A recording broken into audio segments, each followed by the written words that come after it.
Assalamu alaikum. My name is Rana Muhammad Zulkarnain. Today I am going to discuss about Lowry and Bronsted concept. Lowry and Bronsted concept was proposed by Lowry and Bronsted in 1884. Comparison. According to this concept, ये concept कहता है कि acid वो species है जो कि proton देती है और बेस वो स्पीशी है जो कि प्रोटॉन एक्सेप्ट करती है और इस काबिलियत रखती है कि वो प्रोटॉन को एक्सेप्ट करे। इसकी मिसाल HCl है। HCl हाइड्रोक्लोरिक एसिड है। HCl प्रोटॉन देता है, इसलिए HCl जो है वो एसिड है। और NH3 प्रोटॉन एक्सेप्ट कर सकता है, इसलिए वो NH3 प्रोटॉन एक्सेप्ट करता है और अमोनियम आयन बनाता है, इसलिए ये है बेस। तो जो चीज़ हाइड्रोजन आयन या प्रोटॉन देती है वो एसिड है और जो प्रोटॉन लेती है वो बेस है। ये कॉन्सेप्ट जो है वो कॉन्जुगेट एसिड और कॉन्जुगेट बेस के बारे में भी बात करता है। Conjugate acid is formed from base by gaining proton. NH3 is base. NH3 accept proton and it form NH4 ammonium ion. Ammonium ion जो है वो कॉन्जुगेट एसिड है। कॉन्जुगेट एसिड हमने देखा कैसे बना। बेस जब प्रोटॉन एक्सेप्ट करती है तो वो कॉन्जुगेट एसिड बनता है। अब बात होती है कॉन्जुगेट बेस की। कॉन्जुगेट बेस कैसे बनता है? कॉन्जुगेट बेस जो है वो एसिड से बनता है जब एसिड प्रोटॉन देता है। For example HCl hydrochloric acid, जब ये अपने प्रोटॉन देता है तो क्लोराइड आयन बनता है। प्रोटॉन देता है और क्लोराइड आयन बनता है। क्लोराइड आयन जो है वो कॉन्जुगेट बेस है। ठीक है, जब बेस प्रोटॉन एक्सेप्ट करती है तो कॉन्जुगेट एसिड बनता है और जब एसिड प्रोटॉन देता है तो कॉन्जुगेट बेस बनता है। अब हम न्यूट्रलाइजेशन रिएक्शन को एक्सप्लेन करेंगे। ये वो रिएक्शन है जिसमें ब्रोंस्टेड एसिड ब्रोंस्टेड बेस के साथ रिएक्ट करता है और वो कॉन्जुगेट एसिड और कॉन्जुगेट बेस बनाता है। जिस तरह H2S ये है ब्रोंस्टेड एसिड और H2O ये है ब्रोंस्टेड बेस। एसिड ये कैसे है? क्योंकि ये इलेक्ट्रॉन, ये बेस कैसे है? क्योंकि ये प्रोटॉन गेन कर रहा है। जिस तरह ये H2S से H2 जो है वो H2S से प्रोटॉन लेता है और H3O पॉजिटिव बना देता है, यानी कि ये इससे प्रोटॉन ले रहा है। और जब ये प्रोटॉन ले रहा है तो ये बेस है और ये प्रोटॉन दे रहा है तो ये एसिड है। ठीक है, ये दोनों आपस में रिएक्ट करके कॉन्जुगेट एसिड और कॉन्जुगेट बेस बना देते हैं।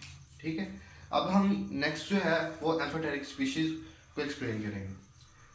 एम्फोटेरिक स्पीशीज वो, एम्फोटेरिक का मतलब होता है दोगला, यानी कि एम्फोटेरिक स्पीशीज वो स्पीशीज होती हैं जो दोगलापन मुजाहरा करती हैं, यानी एसिड भी रिएक्ट कर लेती हैं और एज ए बेस भी रिएक्ट कर लेती हैं। इनकी एग्जांपल में मशहूर है H2O। वाटर को इसलिए दोगला कहा जाता है क्योंकि H2O जो है वो एसिड भी रिएक्ट करता है और बेस भी रिएक्ट करता है। ये देखें कैसे H2O NH3 के साथ रिएक्ट करता है। जब H2O NH3 के साथ रिएक्ट करता है तो H2O जो है वो अपना प्रोटॉन देता है NH3 को और NH4 पॉजिटिव बना देता है। इसमें H2O अपना प्रोटॉन दे रहा है तो ये एसिड है।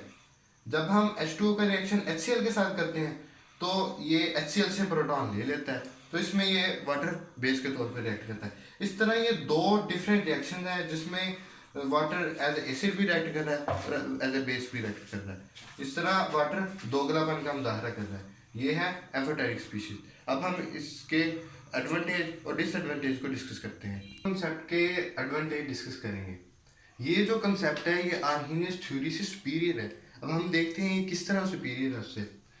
आर्हीनियस थ्योरी अगरचे बहुत अच्छी थ्योरी थी और साइंटिस्ट ने बहुत अच्छे तरीके से उसे एक्सप्लेन किया, लेकिन उसके कुछ लिमिटेशन थे। लाइक NH3 ये बेस है, तो आर्हीनियस थ्योरी ये कहती है कि बेस वो चीज़ है जो कि हाइड्रोक्साइड आयन देती है, जो कि OH आयन देती है। लेकिन अगर हम NH3 को देखें, NH3 के पास तो हाइड्रोक्साइड आयन है ही नहीं, तो आर्हीनियस से कहता है ये बेस नहीं है। लेकिन हालांकि जब हम रिएक्शन देखते हैं साइंटिस्ट ने कहा ये बेस है, तो ये बाद में लोरी एंड ब्रोंस्टेड ने, जो दो साइंटिस्ट हैं, इन्होंने बताया कि ये बेस है।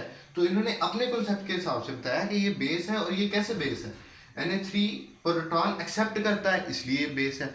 लोरी और ब्रोंस्टेड कॉन्सेप्ट ये कहता है कि जो चीज़ प्रोटॉन एक्सेप्ट करती है वो बेस है, लेकिन आर्हीनियस कॉन्सेप्ट ये कहता था जो चीज़ हाइड्रोक्साइड आयन देती है वो बेस है। लेकिन ये उस हिसाब से ज़्यादा सुपीरियर है। देखें NH3 जो है वो प्रोटॉन एक्सेप्ट कर रहा है, इसलिए बेस है।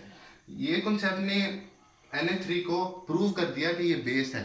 और ये एक बहुत बड़ा एडवांटेज था लोरी अनब्रोस्टन कॉन्सेप्ट का। इसी तरह कई और कंपाउंड भी थे जो कि इस तरह एक्सप्लेन किए गए, लेकिन जो बेसिक था वो NH3 का मसला आ रहा था। NH3 आर्हीनस चूंकि उसे एक्सप्लेन नहीं कर सका, उसकी डेफिनेशन थी हाइड्रोजन आयन और हाइड्रोक्साइड आयन पे लिमिटेड, लेकिन ये जो लोरी ब्रोस्टेड कंसेप्ट था ये उससे ज़्यादा सुपीरियर था, इसलिए इसने NH3 को बहुत अच्छे तरीके से एक्सप्लेन कर दिया।